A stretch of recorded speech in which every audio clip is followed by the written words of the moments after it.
So how did you get involved with When in Rome? My friend Danny Gordon knew Johnny and just recommended me to Johnny. And Danny Gordon is a musician as well? Yeah, he's a bass player. Okay. He's great, and we've known each other for a long time. I know him from Boston. So, are you contributing to the songwriting right now?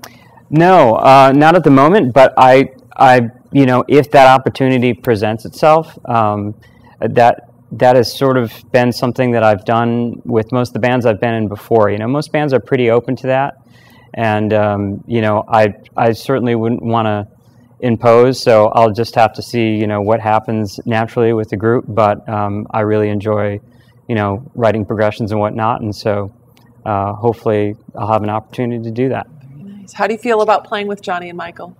I love it. I mean, the energy that those guys bring to the room, is amazing, and just the lyrical content, just the way the music makes me feel. I'm really, really glad to be How does it make part you of that feel? process. As compared to listening to the Beatles, who you said was a basic group to you growing up.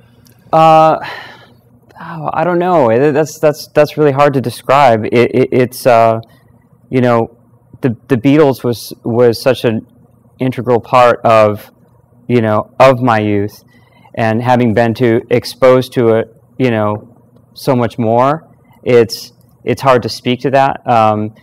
Sort of what I know from When in Rome is, The Promise and then the new material, and they both have a very positive vibe, but they have a different, sound too, and obviously the Beatles went through a lot of different phases, but I would say that that When in Rome is more consistently, just sort of this cheerful, driving pop music, that has a really good message. Whereas the Beatles kind of, went through their psychedelic phases and their mod phase. And yet the Beatles wrote songs that had hooks in all their songs, and that's why they were so successful.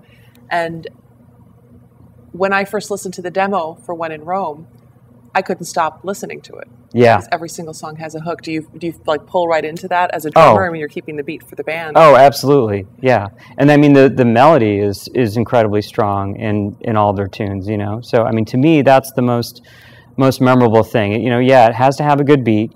I'm sure any, good producer will tell you that. And the melody has to be memorable. And I think, I wouldn't, quote me on this, but probably the first 5 or maybe 7 notes of a melody, I think, is really what people tend to latch onto and take with them, and if you don't have them right there, then it's going to be hard to keep their attention, and I definitely think that that's something that this band, has got locked down solid. Where do you envision When in Rome going with this album?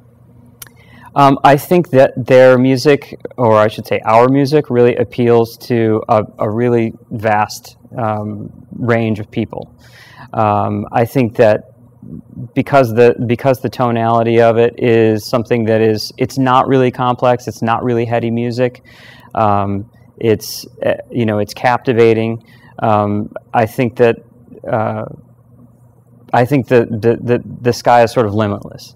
I've known some people that had sort of a flash in the pan experience where they went from, just being a small local group to having a really big record deal. And then, they had whatever, they got, $500,000 and they got chauffeured all over the world. And then they sort of,